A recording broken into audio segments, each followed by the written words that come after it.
마태복음 12장 15절에서 21절까지의 말씀을 천천히 함께 한번 읽도록 하겠습니다. 함께 읽겠습니다. 예수께서 아시고 거기를 떠나가시니 많은 사람이 따르는지라.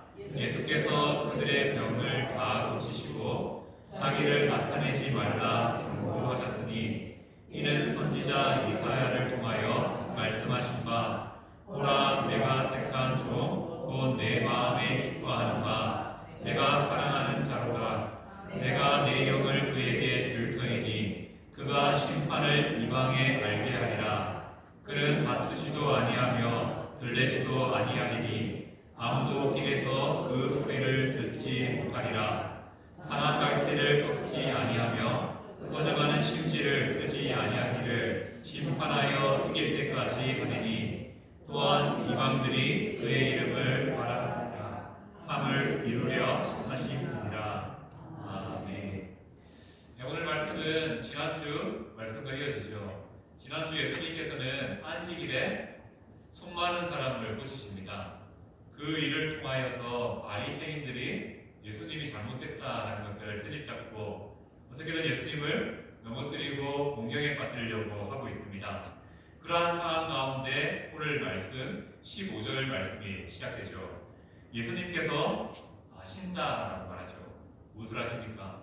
앞절에 보면 14절 말씀을 보면 바리새인들이 이제 예수님을 죽이고자 마음 먹고 어떻게든 그를 예수님을 잡아서 어떻게 해야 되겠다라는 마음을 품게 됩니다. 예수님께서 그것을 아셨다는 것이죠. 예수님께서는 아시고 어떤 방법을 선택하셨습니까? 거기를 떠나시는 방법을 선택하셨습니다. 예수님은 바리새인들이 자신을 죽이려는 음모를 아시고 이를 피하기 위해서 떠남을 선택하게 되었습니다. 이 떠남은 바리새인들이 두려워서 무서워서가 아니라 우리가 앞서 말씀을 통해서 아직 예수님이 십자가에서 죽으실 때가 되지 않았기 때문에 아직 잡히면 안 되기 때문에 이를 잠시 피하는 방법으로 일시적으로 피하셨다라는 표현이 아시고 거기를 떠났다라는 표현에 담겨 있습니다. 예수님은 떠납니다. 그런데 우리들은 어떻게 합니까? 여전히 예수님을 따라 같이 길을 갑니다. 예수님은 어떠한 분입니까? 자신을 따르는 자를 결코 외면하지 않으십니다. 오히려 그들의 필요를 아시고 그들의 병을 다 고치셨다라고 말씀합니다. 예수님의 피함과 함께 많은 무리들이 따르자 그 무리의 필요를 아시고 예수님은 여전히 사역을 계속하셨다는 것이죠. 그들의 필요를 채우셨다는 겁니다. 자, 히브리서 11장 6절에 이런 말씀이 있습니다. 함께 읽겠습니다. 믿음이 없이는 하나님을 기쁘시게 하지 못하나니 하나님께 나아가는 자는 반드시 그가 계신 것과 또한 그가 자기를 찾는 자들에게 상 주시는 이심을 믿어야 할지니라. 아멘. 예수님은 어떤 분입니까? 히브리서의 말씀처럼 자신을 찾는 자들에게 상, 은혜와 복을 주시는 분이라고 말씀하고 있습니다. 자신을 안 찾는 사람들에게는 그런 복이 임하지 않죠. 바리새인과 종교지도자들은 예수님을 찾지 않았습니다. 예수님을 필요로 하지 않았다는 거죠. 하지만 예수님을 필요로 한 자들에게는 예수님은 그들의 마음을 아시고 찾는 자에게 상, 은혜와 복, 그들의 바램을 응답해 주시는 그런 방법으로 다가가 주셨다는 것이죠. 우리도 마찬가지라고 생각해집니다. 우리의 인생의 필요를 예수님께 가지고 나아갈 때 예수님과의 관계 속에서 우리의 필요에 대한 답을 얻게 되는 것이 우리의 인생이라는 것이죠. 그렇게 우리에게 가장 중요한 것은 무엇이겠습니까? 문제가 있어요. 그때 예수님께로 가는 겁니다. 어느 상황 속에서도 그 문제를 가지고 예수님께 나아가는 것이고요. 그렇게 나아갈 때 찾는 자에게 상 주시는 그 예수님을 만나게 될 것입니다. 그래서 우리는 항상 문제 앞에 걱정할 수 있고 고민할 수 있지만 그 걱정과 고민을 예수님께로 가져가는 지혜가 다시 한번 필요하다는 사실을 오늘 말씀을 통해서 깨닫게 됩니다. 그리고 이어지는 16절 말씀을 보면 우리들에게 당부를 합니다. 당부를 좀 넘어서서 경고라고 사용하고 있습니다. 경고하시죠. 뭐라고 합니까? 자기를 나타내지 말라라고 당부하고 경고하게 됩니다. 왜 그랬을까요? 자, 당시 유대인들에게 있는 기대가 있었습니다. 자신들이 기다리는 메시아는 어떤 분이었죠? 지금 로마의 지배 아래에 있는 이스라엘을 해방시켜서 로마를 무너뜨리고 자기들에게 큰 영광을 더해줄 강력한 힘을 주어서 세상 가운데서 떵떵거리며 살 수 있는 이스라엘로 세워줄 그런 메시아를 기대하고 있었습니다. 그리고 많은 사람들이 그런 기대를 가지고 있었죠. 그런 기대를 가지고 예수님을 바라보고 있었기에 예수님은 치유받고 예수님께 필요를 시험받은 그런 우리들에게 나 자신 예수님을 아직 나타내지 말라라고 당부합니다. 그 이유는 간단합니다.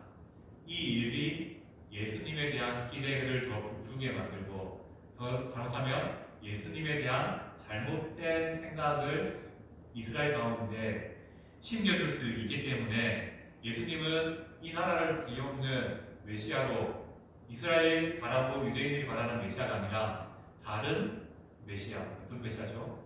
성경에서 말씀하시는 방법으로 오시는 그런 예수님 메시아라는 사실을 알려주기 위해서 제발 예수님에 대해서 이렇다 저렇다 소문내지 말고 조용히 해주라라고 우리들에게 당부하게 된 것이죠. 왜 그렇습니까? 만약 자신의 기대를 따라 치유받는 그 사람들이 있었다면 그 사람들은 분명히 말할 겁니다. 예수님은 분명히 로마를 무너뜨릴 수 있는 그러니까 자신들이 기대하는 그런 메시아로 오실 거다. 그래서 헛된 기대를 계속 키워가서 예수님에 대한 오해를 더 키워가는 안타까운 일들을 만들어낼 것입니다. 헛된 소문이 큰 기대를 만들지 않도록 예수님께서는 이렇게 16절 말씀을 통해서 우리들에게 당부, 경고하신다는 것이죠. 자, 예수님은 어떤 분입니까? 우리의 발에 유대인들의 기대를 따라 사역하신 분이 아닙니다. 성경의 말씀의 예언을 따라 바로 온 세상을 구원하기 위해 예수님의 성품을 보여주신 분이죠. 예수님은 어떻게 온 세상을 구원하셨습니까? 그의 삶을 보면 조용하게, 겸손하게 자신의 길을 걸으심을 통해서 우리의 참된 메시아, 구원자로 오셨음을 우리는 말씀을 통해서 우리 그 예수님을 만나게 됩니다. 그리고 이어지는 17절부터 21절까지의 말씀은 선지자 이사야가 했던 그 말씀을 인용해서 말하고 있습니다. 특별히 이사야서 42장 1절에서 4절까지의 말씀을 보면 이렇게 기록되어 있습니다. 말씀이 좀 길지만 천천히 한번 같이 읽겠습니다. 내가 붙드는 나의 종 내 마음에 기뻐하는 자 곧 내가 택한 사람을 보라. 내가 나의 영을 그에게 주었은즉 그가 이방의 정의를 베풀리라. 그는 외치지 아니하며 목소리를 높이지 아니하며 그 소리를 거리에 들리게 하지 아니하며 상한 갈대를 꺾지 아니하며 꺼져가는 등불을 끄지 아니하고 진실로 정의를 시행할 것이며 그는 쇠하지 아니하며 낙담하지 아니하고 세상의 정의를 세우기에 이르니 성들이 그 교훈을 강망하리라. 아멘. 오늘 본문의 17절에서 21절 말씀은 이사야서 42장 1절에서 4절까지의 말씀을 인용했습니다. 어떻게 보면 이사야서의 말씀이 더 이해하기 쉬운 방향으로 기록되어 있는 것들을 보게 됩니다. 자, 이사야서 42장은 어떤 말씀입니까? 종의 노래라는 별명이 있습니다. 종이라는 표현처럼 이 말씀은 메시아가 어떠한 분이신지 간접적으로 보여주죠. 종이라는 말을 통해서 바로 겸손으로 낮은 자의 모습으로 사랑의 성품을 가진 분으로 오실 분이 메시아라는 사실을 이사야가 예언하고 있습니다. 마태는 이 이사야의 노래를 통해서 예수님이 우리 인생의 메시아 되시는 이유를 증명하고 있는 것이죠. 어떻게 해요? 예수님은 남들에게 드러내는 방법이 아니라 드러나지는 않지만 우리를 누구보다도 사랑하시는 방법으로 상한 갈대를 꺾지 않고 꺼져가는 심지를 끄지 않는 사랑으로 우리를 구원하시는 분이시라는 사실을 말씀하고 있습니다. 바로 예수님이 우리들에게 나를 끌어내지 말라 했던 이유가 무엇이겠습니까? 바로 이사야서의 이 말씀을 이루시기 위해서, 더 나아가서 예수님이 그 우리들을 필요를 따라 꽂아주신 이유는 무엇이겠습니까? 바로 예수님의 그 사랑하는 마음을 따라서 예수님 메시아는 바로 상한 갈대를 꺾지 않는 우리를 누구보다도 사랑하는 분이라는 사실을 보여주기 위해서 마태는 이사야 42장의 말씀을 인용해서 봐라, 예수님이 이러한 메시아이시다. 유대인들이 기대하는 로마를 뒤집혀 엎을 그런 왕으로서 오시는 메시아가 아니라 바로 성경의 예언을 따라 겸손으로 종의 모습으로 오셨지만 누구보다도 우리를 사랑하시는 분이 예수님이라는 사실을 말씀하고 있습니다. 18절 말씀을 보면 이사야는 예수님을 이렇게 설명하죠. 내가 택한 종, 내 마음에 깃떠하는 바, 내가 사랑하는 자라고 예언하고 있습니다. 자, 이 음성 성경에서 두 번 등장했습니다. 어디에 등장했냐면 예수님께서 세례 요한에게 세례를 받을 때 하늘에서 음성이 들렸죠. 내 사랑하는 자라는 음성이 들립니다. 그리고 또 예수님께서 변화산에 올라가서 변화하셨을 때 또 하늘에서 음성이 들립니다. 이는 내 사랑하는 자라는 이 음성이 하늘로부터 들리게 되었다는 것이죠. 바로 이 음성 18절의 이 말씀은 무엇을 의미합니까? 바로 예수님이 이 땅에 하나님이 약속하신 메시아, 하나님의 아들로서 오신 메시아라는 사실을 다시금 증명하는 그러한 증명이 되는 사건이라는 것을 말씀하고 있습니다. 오늘 말씀 한 절 한 절이 어떻게 보면 다 예수님은 성경의 예언을 따라오신 메시아라는 사실, 우리의 기대를 따라오신 분이 아니라 말씀의 성취를 위해서 말씀을 따라오신 분이라는 사실을 말씀하고 있습니다. 이어지는 또 말씀은 하나님은 예수님께 성령을 주셨다라고 말씀하고 있습니다. 그리고 성령을 받은 예수님은 세상 가운데 심판을 알리셨다라고 말씀하시죠. 예수님은 성령 충만함으로 외치셨습니다. 뭐라고 하셨죠? 회개하라, 천국이 가까이 왔느니라. 이 말씀을 다르게 말하면 회개하지 않는 자에게는 심판이 임할 것이다 라는 것을 말씀하셨다는 것이죠. 바로 예수님은 복음을 전파한 동시에 또 심판을 함께 전하심을 통해서 복음만이 살 길이라는 사실을 이스라엘 백성들에게 전달하셨다는 것이죠. 성령 하나님이 우리 가운데 충만하면 우리도 마찬가지의 모습이 나타납니다. 어떤 모습입니까?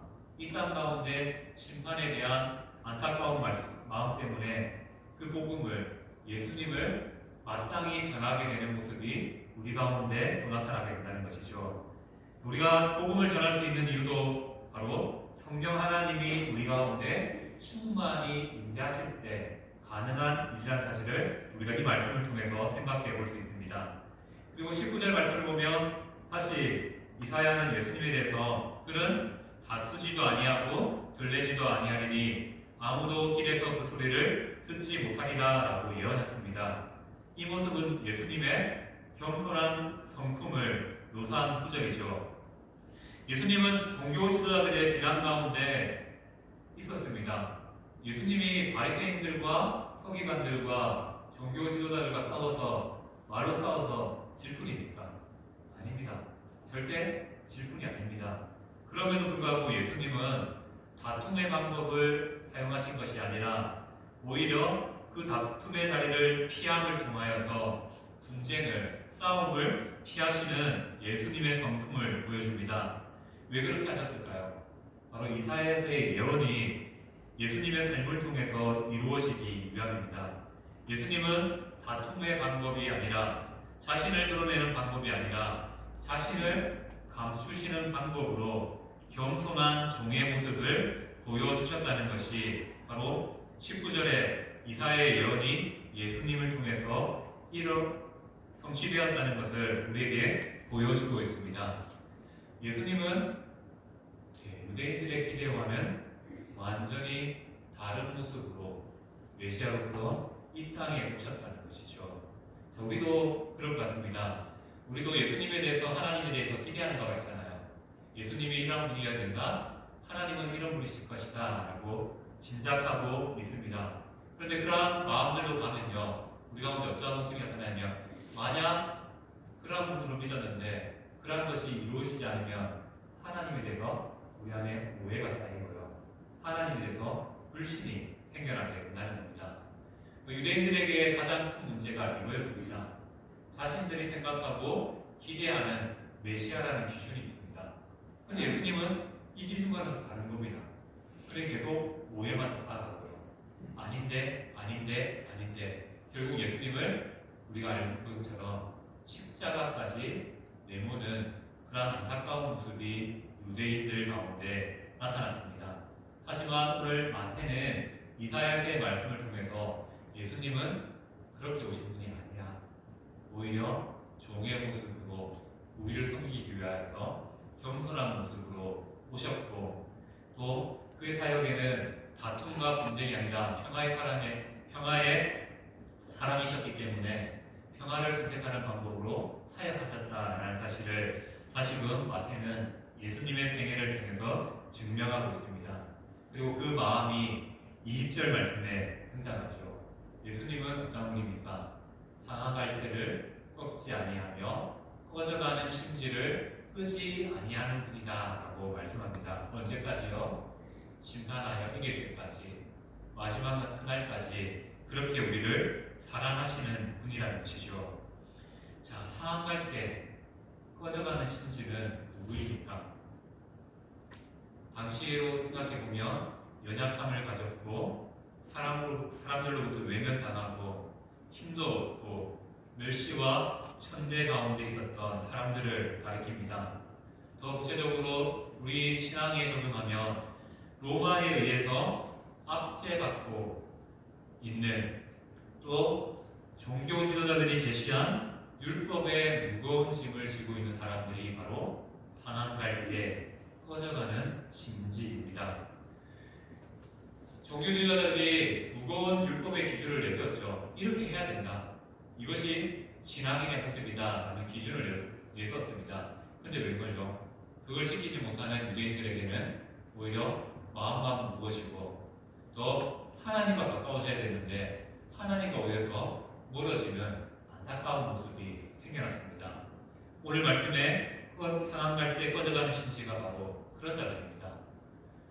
이스라엘 백성들이 종교 지도자의 지도 아래 배움 아래 하나님을 더 알아가는 자리, 하나님께서 가까이 나가야 되는데 율법이 요구하는 무거운 짐 때문에 오히려 마음이 힘들어지고 육신이 피곤해지는 그런 상황 가운데 있다는 것을 또 이 표현을 통해서 설명하고 있습니다.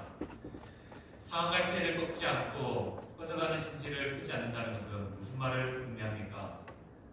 앞서 나왔던 11장 28절 말씀처럼 수고하고 무거운 짐 지신 자들아 다 내게로 오라라고 말씀하셨던 그 예수님의 마음이 이 말씀 가운데 담겨 있다는 것이죠. 예수님은 어떤 분이십니까?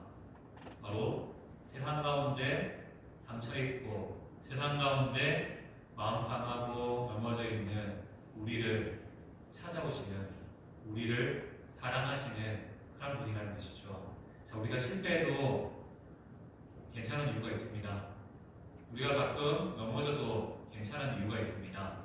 왜냐하면 예수님의 품품이 우리의 모든 것들을 끌어안아 주시기 때문입니다. 세상은 그렇죠. 상한 갈대가 되면요 짓밟고 이렇습니다. 꺼져가는 심지가 되면요 불을 꺼버립니다. 그래서 그 불을 끄고 밟아버려서 그 위에 자신을 세우는 것이 세상의 방법이고 세상의 논리입니다. 하지만 예수님은 어떠합니까? 그러한 모든 것들을 끊으시고 오히려 꺼져가는 우리의 심지에 불을 붙여주시고요. 상하에서 넘어져가는 우리 갈대를 꼭 붙잡아 넘어지지 않도록 꺾이지 않도록 하시는 분이시라는 것이 이 말씀을 통해서 또 예수님에 대한 모습으로 묘사됩니다. 그리고 예수님은 21절 말씀을 통해서 예수님의 사역은 이스라엘에 한정된 것이 아니라 더 나아가서 이방을 향하고 모든 세상을 향한다는 것을 말씀합니다. 예수님은 유대인들만 위해서 오신 분이 아니라 모든 세상 예수 그리스도를 믿는 모든 사람들을 위해서 오셨다는 것을 말씀합니다. 그리고 이 말씀은 마태복음의 마지막 말씀이죠. 마태복음 28장 19절, 20절 말씀으로 이어집니다. 함께 읽겠습니다. 그러므로 너희는 가서 모든 민족을 제사하소서. 아버지와 아들과 성령의 이름으로 세례를 베푸고 내가 너희에게 분부한 모든 것을 가르쳐 지키게 하라. 볼지어다 내가 세상 끝날까지 너희와 항상 함께 있으리라 하시리라. 아멘. 네, 예수님께서는 이렇게 자신의 사역에 대해서 말씀합니다. 마태는 예수님이 사람들의 기대와는 다르겠지만 유대인들의 기대와는 다르지만 아니다. 성경의 말씀대로 오신 그리스도 메시아이시다라고 설명합니다. 그리고 그 예수님에 대해서 어떻게 묘사합니까? 예수님은 누구보다도 우리 연약한 우리를 사랑하시는 분이시다라고 말씀합니다. 그 말씀을 오늘 마태를 통해서 우리는 말씀을 접하게 됩니다. 그렇게 우리를 사랑하시는 이유가 무엇일까요? 바로 우리를 구원하시기 위하여 우리에게 새 생명을 주시기 위함입니다. 그리고 우리가 그 새 생명을 구원을 얻었다면 이제 우리가 예수님이 품었던 그 마음을 함께 품을 수 있어야 될 것 같습니다. 왜 예수님께서 승천하시면서 이 말씀을 주셨을까요? 바로 구원받은 자로서 합당한 모습이 바로 예수님의 꿈을 같이 꾸고 이루는 삶이기 때문입니다. 우리가 읽었던 이 19절, 20절 말씀은 지상명령이라고 하죠. 지상명령은 무엇입니까? 바로 예수님이 우리에게 주신 사랑의 명령입니다. 정도의 명령이기도 하겠지만요, 더 크게는요, 사랑의 명령입니다. 내가 이렇게 너를 사랑했다. 너도 나를 향하여 사랑을 표현해 주지 않을래? 제자로서 살아주지 않을래? 나를 더 사랑해 주지 않을래? 라고 물어보시는 것이죠. 바로 예수님께서는 이렇게 우리를 사랑하셨고 우리에게 이러한 사랑을 요구하십니다. 하지만 기억해야 될 것은 우리는 실패해도요 괜찮습니다. 하나님은 상한 갈 때 꺼져가는 심지를 결코 포기하지 않으십니다. 전도하다가 말씀 순종하다가 넘어져도 다시 품어주시고요 사랑해 주십니다. 왜요? 예수님이 이 땅에 오신 이유가 바로 나를 사랑하심으로 나를 구원하시기 위함이고요. 그 사랑을 통해서 이제 나의 가까운 사람들에게 예수님의 사랑을 또 보여주고 싶으셔서 그 마음을 우리에게 또 전달해 주십니다. 지상명령이 사랑의 명령이라고 말씀드렸습니다. 우리가 좀 받으면 전도하라 라는 명령으로 받을 수 있겠지만 아니요. 하나님이 나를 사랑하신다는 명령이고요. 더 나아가서 하나님이 또 우리를 향하여 사랑을 원하시는 말씀이라고 말씀드리겠습니다. 오늘 이 하나님의 사랑의 명령을 우리의 삶에 듣게 되는 그런 시간이 되길 소망합니다. 그리고 우리의 삶을 통해서 이 사랑의 명령에 응답할 수 있는 우리 성도님 되시기를 소망합니다. 아멘.